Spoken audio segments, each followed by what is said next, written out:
안녕하세요. 굿네이버스 청소년 굿액션 생명존중 캠페인에 오신 여러분 환영합니다. 저는 굿액션 서포터즈 김섬입니다. 생명존중 캠페인은 생명의 소중함에 대하여 공감하여 생명 존엄성에 대한 이해를 높이고 나와 우리의 존재를 느껴 삶의 소중함을 확산시키는 생명존중 문화조성 활동인데요. 우리가 이번 시간을 통해 이야기 나눠볼 주제는 바로 자살입니다. 조금은 어렵고 무거운 주제일 수 있지만 한 번쯤은 이야기 나눠볼 주제라는 생각이 드는데요. 이 이야기를 쉽고 재밌게 풀어주실 전문가분들 모시고 얘기 나눠보도록 하겠습니다. 함께 이동해 볼까요? 출발!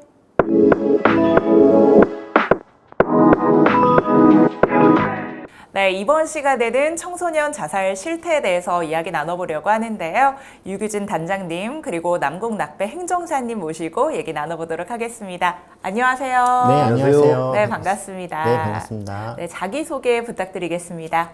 네, 안녕하세요. 저는 SNS 자살예방감시단 단장 유규진이고요. 2020년도에 세상에서 가장 슬픈 청소년의 자살 실태의 이야기를 출간했고요. 그 다음 연도에는 죽고 싶은 아이들을 살리기 위해서라는 책을 이제 출간을 했습니다. 2000년도부터 거슬러 내려가면서 많이 이제 청소년의 자살 예방 정책이나 자살 신고 그리고 사후관리 부분들에 대해서 많이 목소리를 내고 있는 사람 중 하나입니다. 네, 이렇게 20년간 또 활동을 해오고 계시고요. 행정사님도. 네, 저는 우리 유규진 단장님하고 이제 경찰이었을 때부터 인연이 돼서 같이 일을 해오다가 지금은 우리 단장님과 같이 우리 자살 예방을 위해서 같이 힘을 보태고 있는 행정사 남궁낙배입니다. 반갑습니다. 네, 반갑습니다. 네, 그러면 이렇게 단장님과 행정사님이 자살을 감시하는 역할을 하신다고 하셨는데요. 구체적으로 좀 어떻게 하시는지 궁금합니다. 여러 이제 인터넷 매체에서도 여러 이제 자살 암시 부분들이 이제 나오는 경우가 있는데요. 이제 거기에서 우리가 질설적으로 해가지고 이제 판단해야 되는 방법이 있고 내용을 이제 꾸준히 모니터링에다가 암시라고 확정을 이제 지어야 되는 이제 방법이 있습니다. 암시다 하게 되면은 저는 신고를 하고 있고요. 확인이 되게 되면은 신고하기 전에 최대한 대상자를 특정할 수 있는 정보 부분들을 확보를 하고 바로 112로 해가지고 내용을 전달을 하고 있고요. 112에 전달을 하게 되면은 경찰이 그리고 이제 소방이 같이 공동으로 협력을 해가지고 대상자 구조에 주력을 하고 있습니다. 대상자를 이제 확보가 됐잖아요. 신병 확보. 그러면은 경찰에서 먼저 생명존중 협력 담당관님이 계세요. 그래서 경찰에서 내용 부분을 통합을 해가지고 정신건강보건복지센터, 보건소, 자살예방센터, 정신건강 시에서 이제 운영하고 있는 또 다른 이제 센터들이 있거든요.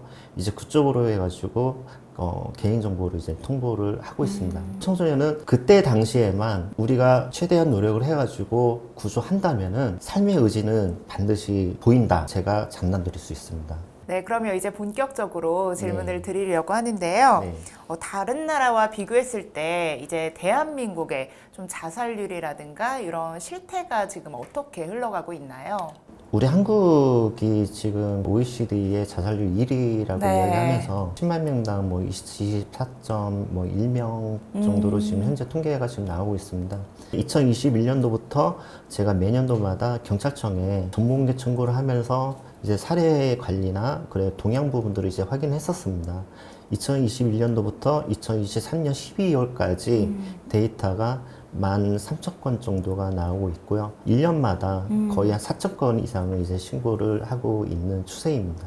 청소년에게는 보통 자살 징후라는 게 있다고 하던데 좀 어떤 걸까요? 현재 이제 보건복지부에서는 언어적, 행동적, 정서적, 또 비언어적인 행동 부분들이 있고 언어적이라는 것들은 자기가 나 자살할래 라고 이야기하는 부분이고 비언어적인 같은 경우에는 중요한 물건을 뭐 준다든지 아니면 무엇을 이제 주변 정리를 한다든지 하는 부분인데 제가 지금 연구하고 좀 공표를 하려는 그 내용 부분들이 R3 교육법을 지금 하고 있습니다. R3 교육법은 간단해요. 알다, 알리기, 알아가다. 그러니까 청소년들은 나이가 어리면 어릴수록 청소년 스스로도 알지를 못하는 경우가 많았어요. 그래서 아예 청소년들한테 자살 생각은 이런 범위라는 거를 알려주는 거죠. 네, 보건복지부가 발표한 청소년 자살 자살의 징후에는 언어적, 행동적, 정서적 신호가 있었는데요.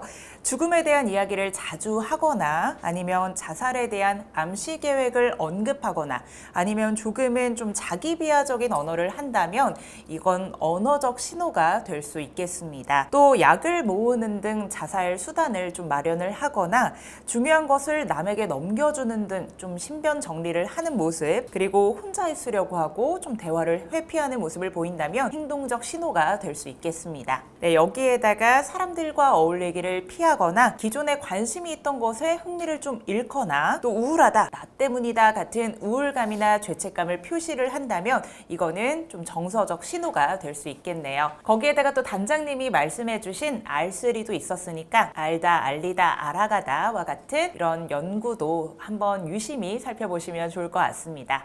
네, 자살 예방을 위해서 이 학교나 좀 또래 환경에서 할 수 있는 노력도 있을까요? 학교에서는 적극적으로 이스쿨이나 여러 가지 이제는 그 대안 프로그램도 이제 진행을 하고 있고 뭐 여러 가지 노력은 많이 하고 있습니다. 그런데 자살을 이제 생각하거나 이런 대상자들은 좀 솔직하게 이야기를 하는 경우도 있고 또 아닌 경우도 있습니다. 그래서 꼭 고위험자를 발굴하기 위한 어떤 교육 프로그램 부분들을 많이 이제는 활동을 하고 또 이제 또래들 간에는 좀 자살 위험의 징후 부분들을 보인다고 한다면은 본인이 어떤 위로를 한다고 하기보다는 그거를 네. 알리는 그런 모습을 좀 보였으면 하는 부분이 있고요. 또래들이 이제 혹시 자살이라는 이 생각을 갖고 이걸 이제 실행하려고 마음을 먹고 있을 때 주변의 친구들이 그걸 발견했다면은 이 자살 징후를 좀 낮추기 위해서는 그거를 피하기보다는 너 정말 죽을 준비가 된 거야?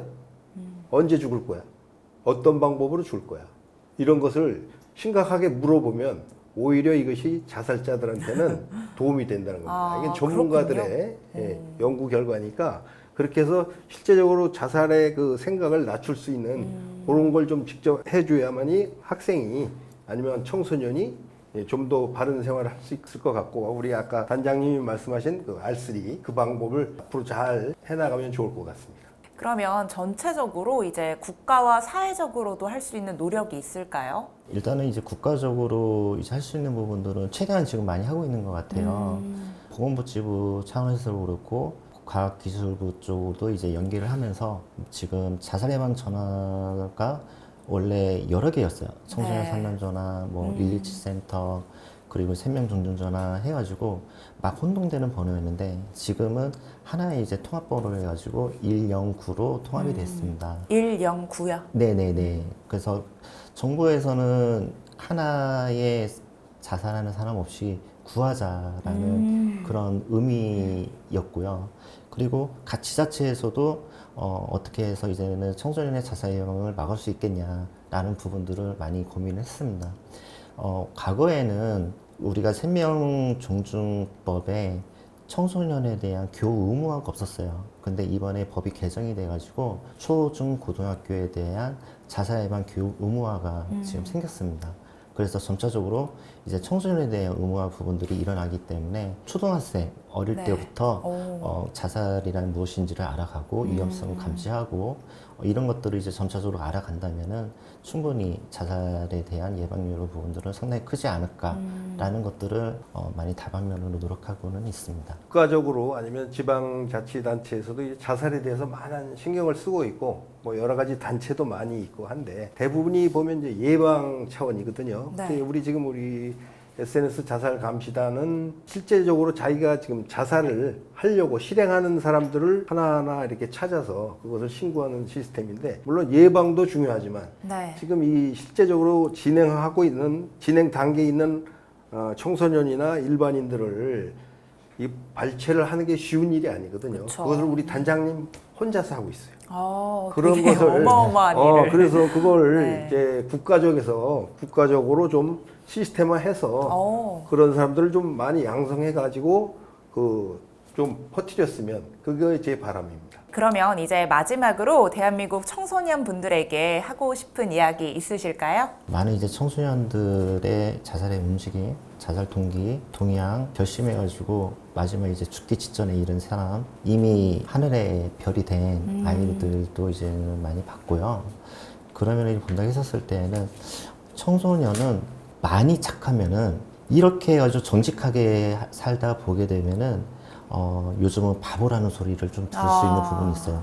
그래서 너무나 착하지 말고 오픈할 수 있는 것들은 오픈하고 부모님한테 이야기할 수 있는 것들은 이야기하고 그렇게 하면서 이제 자기 주장 부분들을 좀 발언을 좀 했었으면 하는 부분이 있고요. 우울증에 대해서 치료를 받고 싶다라고 한다면은 부모님한테 이야기하는 부분들이 좀 꺼려오면은 선생님한테 이야기하고 선생님 통해 가지고 이제 부모님하고 이야기를 통해 가지고 치료를 받을 수 있는 부분이기 때문에 거기에 대해서 망설이지 말고 단호하게 자기가 도움을 청하는 모습들이 이제 필요해 보입니다. 자기가 다친 상처만큼 모든 것들을 오픈했으면은 하는 그런 이제 바람이 있습니다. 네. 우리 세대 때는 자랄 때 이제 부모님들이 억압적으로 많이 키웠어요. 그래서 뭐 무조건 참아라, 참고 살다 보면 좋은 일 온다 이렇게 컸지만 지금 아이들 세대는 그게 아니니까 네. 좀 더 자유스럽고 분방하지만은 그런 중에도 아이들이 상당히 외로움도 많이 겪는 것 같고 그래서 주변 친구들하고 같이 교우 관계가 좀 더 원만하게 될 수 있도록 노력하면 생활이 나아지지 않을까. 친구들 하나하나 서로 관심을 갖고 서로 잘 살펴주는 것이 그런 위험성에서 벗어나지 않을까 싶습니다. 네, 전체적으로 너무 참지 않으면서 이렇게 많은 사람들과 좀 마음을 공개적으로 그렇죠. 좀 네. 나누면서 좀 치유의 과정을 가져보는 게 좋을 것 같네요. 네, 오늘도 이렇게 좋은 말씀 나눠주셔서 너무너무 감사드립니다. 네, 감사합니다. 감사합니다.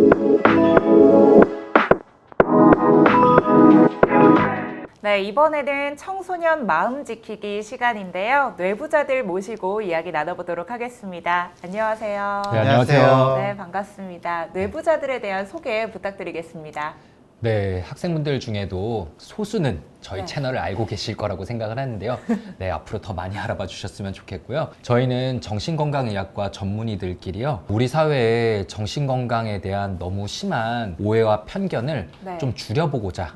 그래서 누구든지 자신의 정신건강에 대해서 더 잘 알고 쉽게 정신건강의학과에 방문할 수 있고자 정확한 정보를 전달하자라는 목표로 시작이 됐고요. 네. 그래서 2017년부터는 팟캐스트 채널을 운영했고 2019년부터는 뇌부자들이란 이름의 유튜브 채널을 운영하고 있습니다. 오, 20만 구독자를 가지고 있더라고요. 아, 네, 뿌듯합니다. 너무 감사하죠. 네, 축하드립니다. 감사합니다. 네, 감사합니다. 네, 그러면 이제 본격적으로 우울증에 대한 이야기를 해보면 좋을 것 같아요. 우울증, 뭐라고 얘기할 수 있을까요? 우울증은 뇌의 질환이다. 네. 뇌의 그 중에서도 질환. 이제 뇌의 기능이 떨어지면서 네. 나타나는 여러 증상들로 인해서 음. 일상생활에 지장이 될 때 네. 그걸 바로 우울증이라고 합니다. 어. 근데 이제 우리가 뇌를 보면 네. 굉장히 복잡하게 생겼잖아요. 맞아요. 그리고 이 안쪽에도 굉장히 어떤 그런 기관들이 많거든요. 네. 그렇다 보니까 이 뇌의 기능이 떨어지면서 나올 수 있는 증상들이 너무나 많아요. 아. 네, 그래서 뭐 잠이 안 온다든지, 네. 혹은 잠을 너무 많이 자기도 하고, 어. 입맛이 떨어지고, 혹은 너무 많이 먹게 될 수도 있고요. 그리고 이제 하루 종일 무기력하고 막 재미있게 하던 것도 더 이상 뭐 재미가 없어지고, 네, 부정적인 생각만 들고, 네. 이런 여러 가지 이제 어떤 증상들이 나타날 수 있는 게 오. 우울증이거든요. 그러다 보니까 또 우울증을 가지신 분들끼리도 네. 정말 다 증상들이 달라요. 아, 다 다르군요. 예, 그래서 뭐 누구는 이제 내 우울증은 이런데 너는 어떻게 우울증인데 이게 없을 수 있어? 막 이런 식으로 좀 오해가 생길 수도 있는 질환이 우울증입니다. 맞아요. 네. 너는 진짜 우울증 아니야. 음.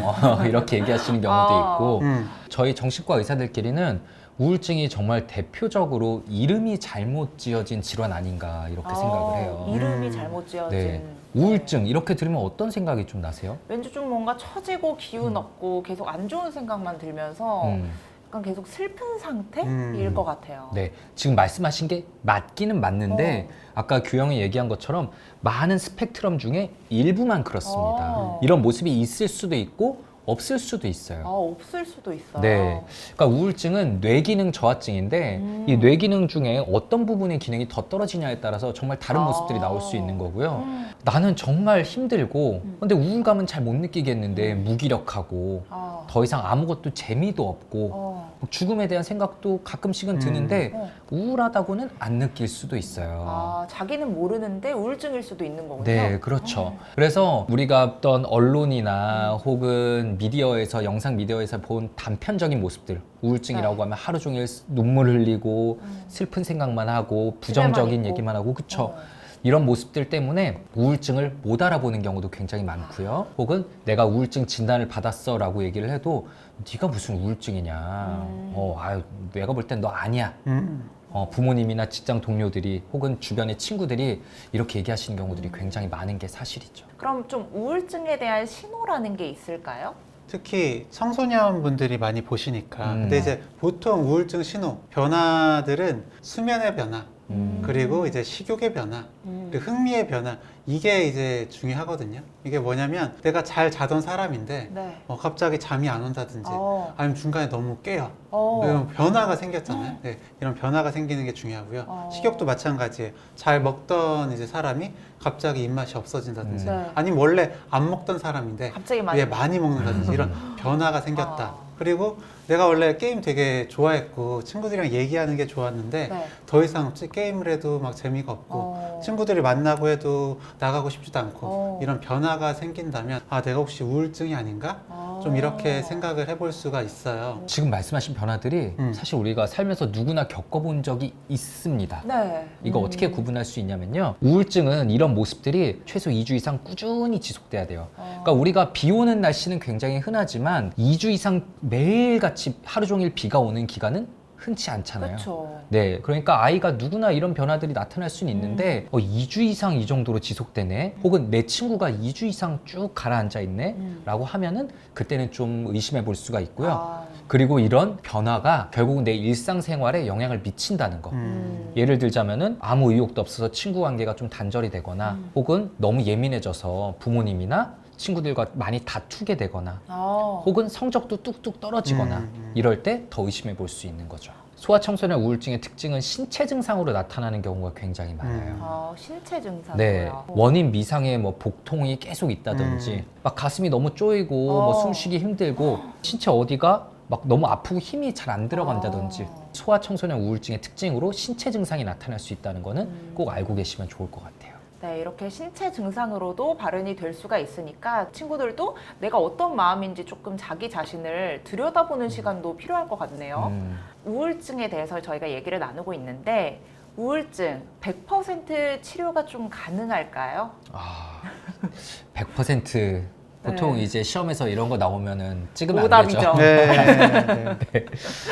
저희도 정말 노력하고 있고 또 많은 우울증에 대해서 연구하시는 분들이 새로운 치료 기법을 내고 있지만 100% 치료라는 거는 사실은 불가능합니다. 완전히 낫는 분도 있으신데 잘 안 낫는 분도 있고요. 우울증은 원인이 좀 다양해요. 그래서 벤 다이어그램 떠올리시면 되는데 이게 환경적인 요인, 네. 그리고 심리적인 요인, 네. 그리고 뇌의 기질적인 요인, 이 세 가지가 공통으로 작용을 합니다. 똑같은 환경적인 상황에서도 사실 우울증이 생기는 사람도 있고 안 생기는 사람도 있어요. 우리 신체에 타고난 취약성들이 각각 다 달라요.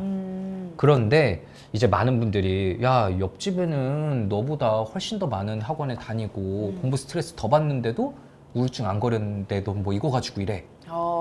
이러면 듣는 아이 입장에서는 좀 사실 마음이 상처죠. 어떻겠어요. 네.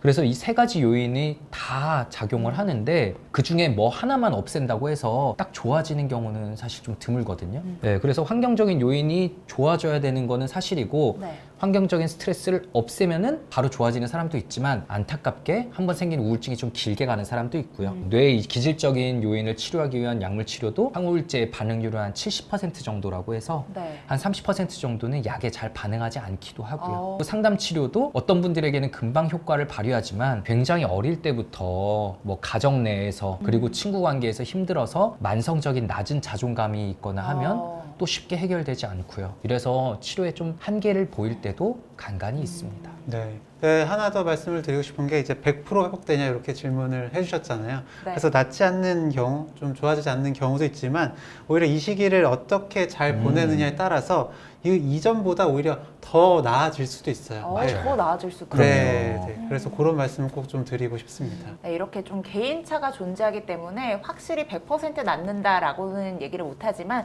더 나아질 수도 있다는 약간 긍정적인 말씀을 해주셔서 조금은 더 힘이 나는 것 같습니다. 그러면 사전 사후의 우울증을 좀 관리할 수 있는 방법이 있을까요? 어떻게 하면 뇌 기능을 잘 유지시킬 거냐인 건데요. 다른 신체 기관도 마찬가지지만 네. 이 뇌라는 신체 기관을 잘 유지하는 데에는 잘 먹고 잘 자고 그리고 적절한 취미 생활하고 이것만큼 중요한 건 없다고 생각합니다. 딱 이렇게 이야기를 하면 이렇게 생각을 하실 수도 있을 것 같아요. 뭐 당연한 얘기를 이렇게 하고 있어 네. 라고요. 그런데 우리 항상 공부도 그렇지만 기본적인 걸 하는 게 가장 어렵잖아요. 그렇죠. 예, 예습, 복습 철저히 하고, 네, 뭐 학교 잘 가서 이제 집중하고 네. 하는 게 어려운 것처럼 그 중에서도 가장 힘든 건 좀 잘 자는 거인 것 같아요. 네, 이건 제가 좀 그걸 잘 못해서이기도 한 것 같은데 저도 일하고 집에 가면은 그 시간이 너무 소중하고 아깝거든요. 아, 그렇죠. 네, 게임도 하고, 네, 네, 하고 싶었던 거 네, 하고. 웹툰도 보고 어. 해야 되는데. 뭐 이제 친구들도 마찬가지일 거잖아요. 네. 게임도 하고 뭐 SNS로 친구들이랑 소통도 하고 네, 뭐 하고 싶은 거 하는 그런 되게 소중한 시간일 텐데 네. 그걸 하다 보면 결국 수면 시간을 놓치게 되죠. 어. 네. 이 시간이 중요하지 않다고 말씀드리는 게 아니에요. 이 시간이 중요하지만 그만큼 수면 시간이 굉장히 중요하다. 예. 그래서 수면 시간은 분명히 네, 꼭 확보를 하셨으면 좋겠어요. 저도 예전에 기사에서 본 것 같은데 네. 한국 청소년들의 수면 시간이 세계에서 가장 부족하다라는 걸 본 것 같아요. 과연 노는 거를 제일 좋아해서 부족한 걸까요? 아닌 것 아마도 같아요. 그건 아닐 거라고 생각을 하고요. 낮 시간에 혹은 밤 시간까지 해야 될 게 너무 많으니까 그거 하고 그 다음에 이제 내가 하고 싶은 것들 잠이 후순위로 밀리면서 이렇게 수면 시간이 줄어드는 거라고 생각을 하거든요. 근데 정말 잠은 생각보다 훨씬 더 중요합니다. 우리 뇌는 컴퓨터랑 똑같아요. 네. 그래서 우리가 퇴근할 때 혹은 게임하다가 잘 때 이제 컴퓨터 끄고 자잖아요. 네. 안 끄면은 다음날 얘가 버벅거리거든요. 네. 예, 사람의 뇌도 보통 연구 결과들에 의하면 7시간 이상 수면을 취하지 못하면은 다음날 재기능을 못합니다. 이런 얘기들 많이 하세요. 아, 보면은 누구는 3시간만 자도 멀쩡하다던데 뭐 유명한 누구는 네. 뭐 매일 4시간만 잤다던데 어. 이런 얘기들 많이 하시는데 현대 뇌과학 연구들에 의하면 99%의 사람이 7시간에서 9시간 사이에 적정 수면량이 들어있다고 합니다. 개개인별로요. 대부분은 7시간은 자야 돼요. 근데 못 그러는 게 대다수고요. 우리가 깊은 수면을 취할 때 우리 뇌 안에 척수액, 뇌척수액이 흐르는 통로가 깊은 수면에만 더 넓어지면서 뇌척수액이 많이 흘러서 우리 뇌의 노폐물도 제거를 하고요. 그리고 우리가 그날 있었던 단기 기억들, 예를 들어 그날 공부한 것들, 네. 중요한 지식들도 어. 장기 기억으로 저장이 돼요. 오. 깊은 수면일 때요. 이런 것들이 깊은 수면을 충분히 취해야만 일어나는 거고요. 또 키 때문에 많은 사람들이 스트레스도 받잖아요. 그쵸. 키 더 크고 싶은데 아이들에게 되게 중요한 부분이잖아요. 그런데 이 성장 호르몬 역시도 깊은 수면에 들어가 있을 때 나옵니다. 아, 네. 잠은 필수네요. 아, 그쵸. 그래서 잠이 너무 중요하다라는 말씀은 정말 반복해서 드리고 싶고요. 또 하나 진짜 중요한 거는 학생들도 신경 써야 되지만 사실은 이 사회가 어른들이 더 신경 써야 될 부분이라고 생각하는 게 운동량이 너무 부족합니다. 아, 운동량. 네, 사실 사람의 뇌는 현대인의 뇌는 4만 년 전에 원시인 뇌하고 똑같아요. 네. 이게 진화되기에는 턱없이 부족한 오. 시간이기 때문에 똑같거든요. 그러니까 원시인들의 삶은 어떠냐 한번 생각을 해보면은 해 뜨면 일어나서 많이 돌아다니고 햇볕 쬐고 사냥감 쫓아서 뛰어다니고 네. 그러다가 해지면 자고 오. 이게 우리 뇌가 원래 거기 맞춰져 있어요. 근데 현대인들의 뇌는 하루 종일 실내에 있느라 햇볕도 못 쬐고 네. 유산소 운동량은 턱없이 부족하고 네. 밤에 자야 될 때는 눈에 빛이 들어가면서 깨 있고 오. 이러니까 우리 뇌가 견딜 수가 없는 거죠. 그러니까 여러 가지 문제들, 우울이라던가 불안이라던가 불면 같은 것들이 나타나는 겁니다. 근데 아까 말씀드린 뇌 신경 전달 물질, 뇌 호르몬을 높일 수 있는 최선의 방법은 운동이에요. 네. 네, 유산소 운동을 하면은 세로토닌, 도파민 같은 신경 전달 물질이 즉각적으로 많이 분비가 되거든요. 오. 근데 학생들이 좀 신체적으로 활동할 수 있는 거 많이 줄어든 현실이잖아요. 그렇죠. 그 시간에 공부하라고 하고. 네. 그래서 이거는 진짜 우리나라 교육 당국에서 좀 신경 쓰고 네. 책임지고 바꿔야 될 부분이 아닌가 이런 생각을 합니다. 그게 진짜 아이들을 위하는 길일 것 같아요. 좀 더 잠도 확보할 수 있게 만들어주고 운동할 시간도 만들어서 조금 더 아이들이 긍정적으로 자라나는 게 진짜 아이들을 위한 길이다라는 생각이 그럼요. 드네요. 우리가 보통 주위 사람들이 조금 우울해하는 것 같다 할 때는 어떻게 해주는 게 좋을까요? 저는 어떻게 하시는 것보다 하지 말아야 될 거를 안 하시는 게 더 중요하다. 예. 그 말씀을 꼭 드리고 싶어요. 예. 네. 그 하지 말아야 될 거는 저는 한 3가지 정도 세 가지. 예, 말씀을 드리는데 평가하지 않고 비난하지 않고 비교하지 않는 거거든요. 오. 이제 평가하는 게 우리가 참 쉽게 해요. 아까 우울증 얘기한 것처럼 너 이거 그렇게 우울해 보이지 않는데 네가 무슨 우울증이야? 너 뭐 이런 걸로 힘들어해? 너 왜 이렇게 예민해? 이런 것들. 네. 네. 이거 굉장히 쉽게 상처 줄 수 있는 말이잖아요. 그쵸. 이렇게 나의 기준에 맞춰서 이제 상대방을 너무 쉽게 평가하지 않는데 그게 중요할 것 같고요. 그리고 비난하는 거. 뭐 너 이런 것도 못해? 아, 너 진짜 쓸모없다. 어머. 네, 할 수 있는 게 뭐야? 네, 뭐 이런 이제 비난하는 말들. 그리고 비교하는 말들 굉장히 쉽게 하죠. 그쵸. 네, 다른 누구는 이거 했다던데 너는 왜 이거 못하냐? 라든지 이거 힘들 때도 그래요. 야, 너 나 때는 이거 나는 너보다 더 힘들어. 네. 너 뭐 이런 걸로 이렇게 힘들어해. 어. 야, 이런 것도 비교하는 말들. 그래서 이런 것들 안 하는 게 뭘 하는 것보다 더 중요하다. 네, 라는 말씀 꼭 드리고 싶어요. 주변 사람들에게 좀 용기 내서 나 우울증이다 힘든 얘기를 꺼냈더니 결국 이렇게 돌아왔다 상처가 됐다라고 많이 말씀 듣게 되는 게 뭐냐면 되게 섣불리 조언하시는 경우들이 많아요. 그러니까 듣는 사람들 입장에서도 도와주고 싶은 마음이 당연히 들죠. 도와주고 싶은 마음이 드니까 막 조언이 나오게 됩니다. 네. 그리고 우울한 친구를 좀 도와주고 싶은데 이 친구가 잘 안 바뀌는 거 보면 그 도와주고 싶은 마음과 답답함이 결부가 되어서 마치 이렇게 네가 안 하는 게 문제야 라는 식의 조언들이 나오게 될 때가 많아요. 그런데 사실 당사자는 그 조언에 대해서 고민을 안 해봤을까요? 당사자인데. 이미 했죠. 그쵸. 다 고민해봤고 요렇게 해볼까? 이거 해볼까? 다 고민하고 시도해봤는데도 안 되니까 무기력이 찾아온 건데 네. 그거 네가 안 하고 있는 게 문제야 라고 섣불리 조언하는 거는 사람에 대한 마음을 더 닫게 만드는 것 같아요. 아, 역시 믿을 사람 없구나. 역효과네요. 예, 역시 내 마음 이해해주는 사람 없구나. 아, 이렇게 살아서 뭐하냐라는 역효과만 불러일으키기 때문에 그냥 듣고 있는 게 최선입니다. 그냥 최대한 들어주고 내가 이 사람에 대해서 어떻게 생각하든 간에 뭐 답답하게 느껴질 수도 있어요. 근데 답답하게 느껴지는 것과 별개로 이 사람이 힘든 거는 사실이잖아요. 그렇죠. 그렇죠. 그래서 그 감정에 공감을 해야죠. 아, 너 힘들구나. 충분히 공감한 후에 건네는 조언이 효과가 있습니다. 네. 네, 공감 없이 먼저 조언부터 건네면은 역효과만 나온다는 거 다들 이해하셨으면 좋겠어요. 네, 이렇게 조금 최대한 친구들을 뭐 이렇게 공감을 해주고 그 다음에 평가하지 않고 비교하지 않고 비난하지 않는 게 무엇보다 중요할 것 같고요. 청소년의 입장에서는 각각 좀 예방할 수 있는 방법이 있을까요? 저희가 진료실에서 되게 자주 드리게 되는 말씀이 하고 싶은 걸 하는 시간이 삶에 있어야 됩니다. 하고 싶은 거 하는 시간. 네, 저희 때보다 더 힘들어요. 사실이에요. 네, 요즘 네, 빡세죠. 더 어릴 때부터 공부해야 되고요. 더 어릴 때부터 비교하면서 선행학습에 밀리고요. 잘하지 못하면은 너 앞으로 이렇게 해서 살 수 있겠냐 라는 비교당하는 말들도 더 많이 듣고요. 네. 그래서 계속 해야 되는 것들에만 쫓깁니다. 공부하는 학생은 계속 공부만 해야 되고 네. 뭐 예체능 쪽으로 준비하는 학생들은 하루 종일 그것만 해야 되고요. 매일 평가당하고 비교당하고요. 근데 이렇게 살다 보면은 내가 왜 이렇게 살아야 되나? 숨 막힐 것 같아요. 그쵸. 숨 막히는 삶이라고 느껴질 수밖에 없어요. 그래서 그 틈새에 약간이라도 내가 하고 싶은 걸 하는 그래서 내가 하고 싶은 거에 진짜 몰입하고 다음에 이것도 언제 할 수 있겠지라고 그런 기다려지는 무언가가 있어야 됩니다. 그게 뭐 운동이든 간에 아니면 게임이든 간에 나만의 취미 생활이든 간에 뭔가 있어야 돼요. 정말로 중요한 얘기고요. 네, 결국 그 해야 할 것만 하면서 살고 하고 싶은 걸 하지 않으면 삶이 굉장히 무력해지고 네, 피폐할 것 같아요. 예, 공허해지고 예, 피폐해질 수밖에 없거든요.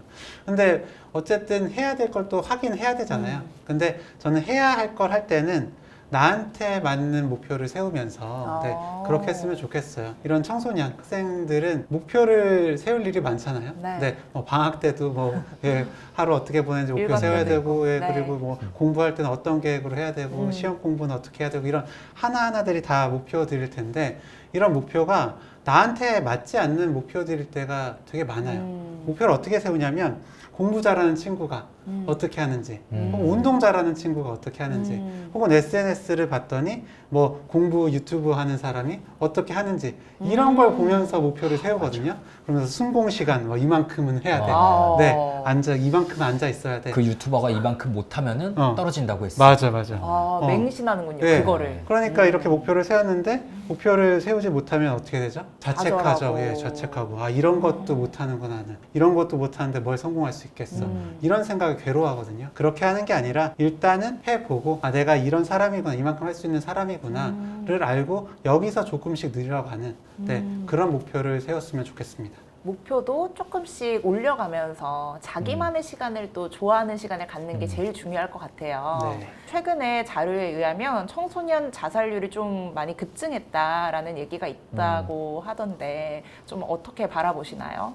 그럼 보통 사람이 왜 죽음에 대해서 생각을 하는지, 왜 자살을 선택하게 되는지 생각을 해보면요. 지금 내가 살아가는데 네. 더 이상 삶의 의미가 하나도 없는 것 같고, 어. 네, 왜 살아야 되는지 그 이유를 찾지 못하게. 그리고 아무리 노력을 해봐야 미래는 없을 것 같고. 나아질 게 없다. 네, 이런 생각이 들면 결국에 죽음을 생각하게 되거든요. 사는 것보다 죽는 게 낫다. 그렇죠. 네, 이렇게 되는 건데 그러니까 결국 청소년들도 이런 더더욱 삶의 의미를 찾지 못하고 미래에 대해서도 더 기대할 게 없게 되니까 이게 느는 거라고 볼 수 있겠죠. 왜 지금 삶의 의미를 찾지 못하냐?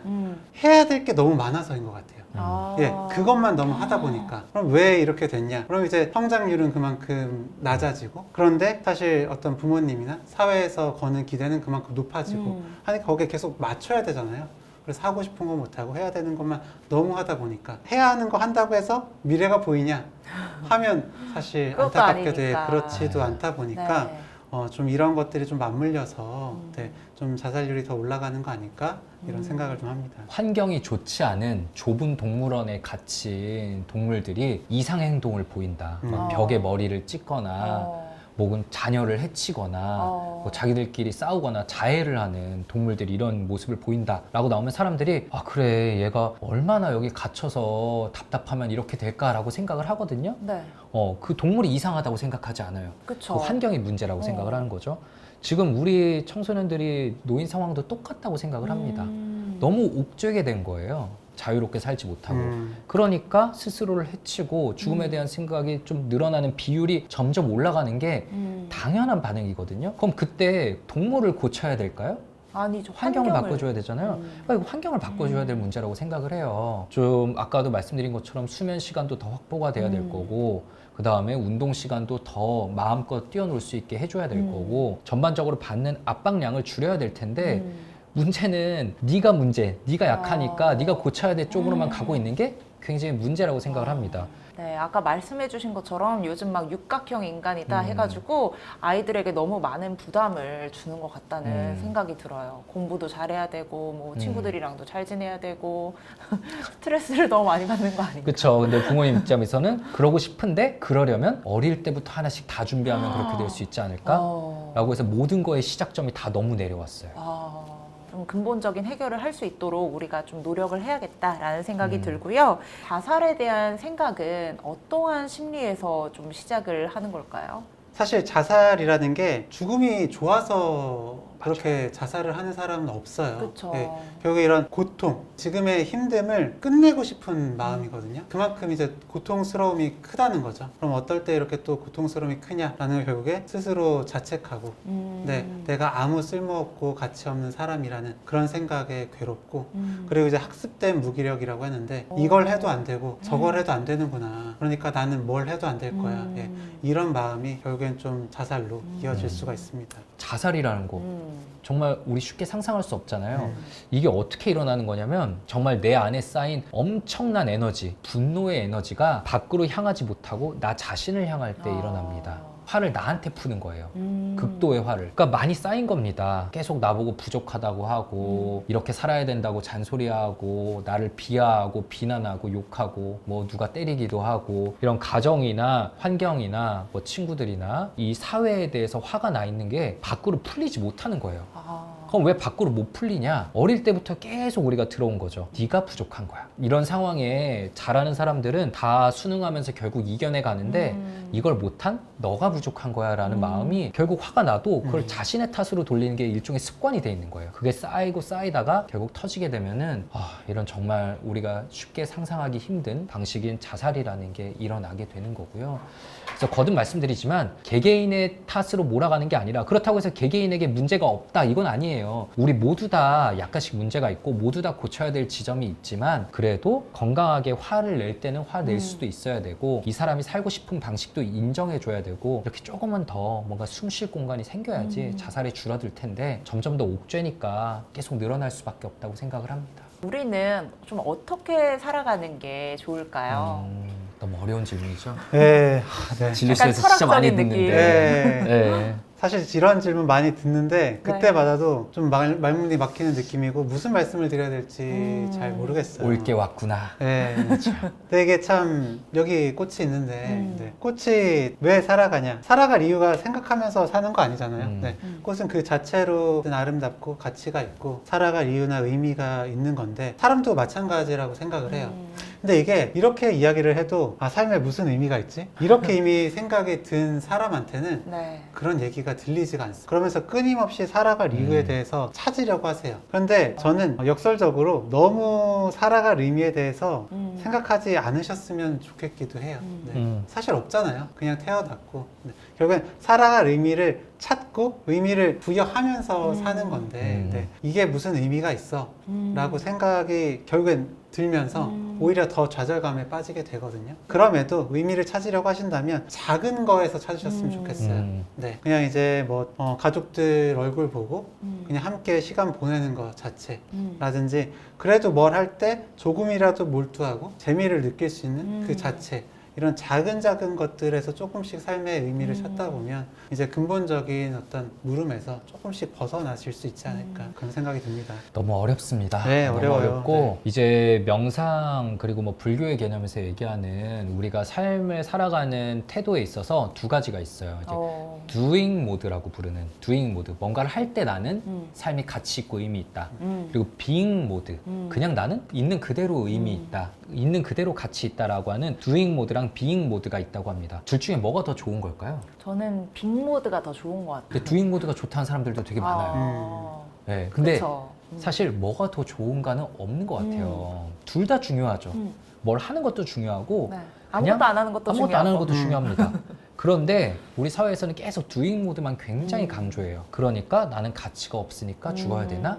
이 생각을 많이들 하시는 거거든요. 그래서 정말 규영이 아까 말한 것처럼 그냥 있는 그대로 우리는 태어났으니까 그냥 있는 그대로 의미가 있는 거고요. 삶의 의미가. 지금 나의 존재를 한번 생각해 보면 정말 각자 다 족보라는 게 있잖아요. 내 위에 수십 명의 선조들이 이렇게 기록상에 거쳐왔는데 네. 그 사람들이 다 뭔가 정말 역사의 길이 남는 어떤 위인들이신가요? 아니죠. 네. 저희 족보에도 뭐 없어요. 그냥 살아오신 거고 그냥 살아도 되는 거죠. 근데 다들 뭔가 굉장히 거창한 삶의 의미를 찾아야만 되고 그것만이 가치 있는 삶이라고 생각하시는데 그렇지 않습니다. 죽음의 수용소에서라는 되게 유명한 책을 쓴 빅터 프랭클이라는 과거 유명한 정신과 의사가 있어요. 나치에게 끌려가서 수용소에서 되게 힘든 삶을 살고 나오셨고 결국 나왔더니 자기 가족들도 다 죽어 있었어요. 네. 계속 아내 생각을 하면서 버티고 나왔는데 나왔더니 이제 가족들이 아무도 없는 거죠. 그런 상황에서 삶을 살아가는 게 무슨 의미가 있나라고 고민을 많이 하면서 그분이 이제 여러 가지 뭐 책도 쓰시고 본인의 생각들도 정리를 했는데 그분이 되게 여러 번 책에서 하는 말이 뭐냐면은 자신의 삶의 의미를 안다면 그 어떤 고난도 견딜 수 있다 이렇게 얘기를 합니다. 그러면 또 사람들이 그럼 삶의 의미라는 게 역시 대단한 걸 찾아야 되는 건가 이렇게 생각을 하는데 그 빅터 프랭클이라는 분이 우울증 환자분들을 치료할 때 한 거는 거창한 의미를 찾는 게 아니라 이미 가지고 있는 삶의 의미를 못 보고 있는 걸 찾아줬어요. 너 친구랑 친하지 않냐? 그 친구는 너랑 같이 있을 때 좋대. 그러면은 이미 삶의 의미가 있는 거예요. 이 친구에게도 삶의 의미가 나 때문에 있는 거죠. 그쵸. 네. 그리고 내가 어떤 게임을 좋아해. 할 때 재밌어. 그거 자체 그럼 다음에 또 하고 싶어. 그럼 그거 역시 의미가 있는 삶의 거. 의미가 있는 거고요. 내가 있는 걸 보면서 우리 부모님은 뭔가 삶을 이어나가는 원동력이 되면 그거 자체로 삶의 의미가 있는 거죠. 삶의 의미는 이미 모두에게 다 있는데 네. 못 보고 있는 경우들이 많고요. 그래서 이거에 대해서도 한번 생각을 해보시면 좋을 것 같아요. 네, 모든 사람이 이렇게 삶의 의미가 다 있으니까 이걸 발견할 줄 아는 능력이 있으면 좋을 것 같아요. 가까운 데서 이렇게 사소한 거에서 있다는 게 굉장히 좀 좋은 말씀인 것 같습니다. 네, 그리고 하나만 더 말씀드리면 네. 지금 안 보일 때가 되게 많아요. 음. 근데 나중에 자연스럽게 보이는 경우도 너무 많습니다. 음. 저희는 이제 한번 진료하면은 몇 달 만에 끝나는 경우도 있지만 몇 년째 같이 보는 경우도 있어요. 몇 년째 같이 본다는 게 몇 년째 계속 힘들어서가 아니라 많이 좋아졌는데도 상담 치료를 지속하는 경우들이 있거든요. 그럼 사람의 삶이 바뀌어가는 걸 너무 많이 느낍니다. 10대 때 진짜 우울하고 자살 시도했던 분들은 그럼 20대 돼서도 계속 그렇게 살까요? 아니. 아니요. 정말 삶을 예측할 수가 없어요. 삶의 의미를 뒤늦게 찾게 되고, 그 당시에 내가 안 죽어서 다행이다 라고 말씀하시는 분들이 대다수거든요. 그걸 꼭 잊지 않으셨으면 좋겠습니다. 네, 이렇게 듣는 분들, 보시는 분들도 다 좋은 일들 많이 생기리라 생각을 하고요. 그러면 마지막으로 대한민국 청소년 분들에게 해주고 싶은 말 있으실까요? 저는 이런 걸로 힘들어도 된다라는 이야기를 해드리고 싶어요. 상담을 하다 보면 진짜 이런 걸로 힘들어도 되나요? 이런 얘기를 굉장히 많이 들어요. 어차피 이제 나중에 성인 돼서 책임지고 살 것도 많을 텐데 저는 책임지고 사는 것도 많이 없는데도 이렇게 힘들어도 되나요? 더 사실 힘든 것들도 많은데 친구 관계 이런 걸로 이렇게 뭐 고통스러워도 되나요? 이런 얘기를 하거든요. 근데 충분히 그럴 수 있고 그럴 만한 이유들이 있는 겁니다. 나는 이러이런 상황이라서 내가 이런 사람이기 때문에 이게 이렇게 힘들게 받아들여질 수도 있는 거구나 라고 먼저 스스로를 받아들여 주셨으면 좋겠어요. 이렇게 돼야지만 나의 어떤 어려움도 주변에 나눌 수도 있고요. 또 도움을 받을 수가 있거든요. 이런 걸로 힘들면 안 돼. 이런 건 부끄러운 거야. 라는 생각을 하면 꺼내 놓을 수도 없고 그럼 또 도움을 받을 수도 없거든요. 일단은 이런 부분들에 대해서 내가 나를 받아들여 주는 게 먼저입니다. 저는 여러분들께서 당연히 조금 더 행복해지셨으면 좋겠는데요. 이거 진료실에서 이제 가끔씩 비기처럼 꺼내는 말인데 여러분들께 말씀을 드리면 행복의 기원이라고 우리나라 최고의 이제 행복 심리학자 분께서 쓰신 책이 있어요. 그 책에서 행복에 대해서 어떻게 얘기를 하냐면은 우리 욕조에 찬물 수도꼭지와 더운 수도꼭지를 한번 떠올려 보시면 좋을 것 같아요. 여러분들은 지금 찬물이 콸콸 나오는 삶을 살고 있습니다. 나를 힘들고 춥게 만드는 게 너무 많아요. 그래서 내가 좀 더 행복해지려면은 이 찬물 수도꼭지를 잠궈야 된다라고 생각하는 경우들이 많아요. 우리 부모님이 바뀌어야지, 우리 사회가 바뀌어야지, 우리 국가가 조금 더 미래가 밝아져야지 내가 행복해질 수 있다, 이렇게 생각하시는 경우들이 많고요. 그게 맞는 말이긴 한데 잘 안 바뀝니다. 어느 정도는 이걸 그냥 있는 그대로 받아들여야 돼요. 찬물을 완전히 잠글 수 없다는 거는 받아들이고 여기에 쓰고 있던 이것 때문에 내가 안 돼라고 쓰던 에너지를 뜨거운 물을 트는데 좀 더 써야 됩니다. 이거는 이거 있는 그대로 스트레스 받는 거고, 그러니까 나도 공부도 해야 되고 경쟁도 해야 되지만 동시에 내가 조금 더 행복해질 수 있는 즐거운 시간들을 내가 나한테 스스로 선물하자, 약간이라도 여유를 만들어서 내가 하고 싶은 거를 하는 시간을 만들자 쪽으로 우리가 삶을 바꿔나가야지 삶이 조금 더 따뜻하고 좀 더 행복해질 수 있을 거라고 생각을 합니다. 네, 모두 다 힘내셨으면 좋겠습니다. 네, 이렇게 좋은 말씀 나눠주셔서 감사드립니다. 감사합니다. 네, 여러분 지금까지 청소년 굿액션 생명존중 캠페인을 영상으로 만나보셨는데 어떠셨나요? 여러분 한 명 한 명이 너무나 소중하고 나아가 우리 모두가 이렇게 사랑받고 보호받을 존재라는 사실 잘 배우셨죠? 영상을 보신 뒤 여러분의 다짐을 활동지에 잘 표현을 해주시고 특히 보호자와 함께 활동에 참여하는 것도 잊지 마세요. 여러분의 캠페인 참여가 더 많은 사람들에게 삶의 소중함과 가치를 심어준다는 사실 꼭 기억하시면서 저는 지금까지 청소년 굿액션 서포터즈 김섬이었습니다. 또 다시 만날 때까지 안녕!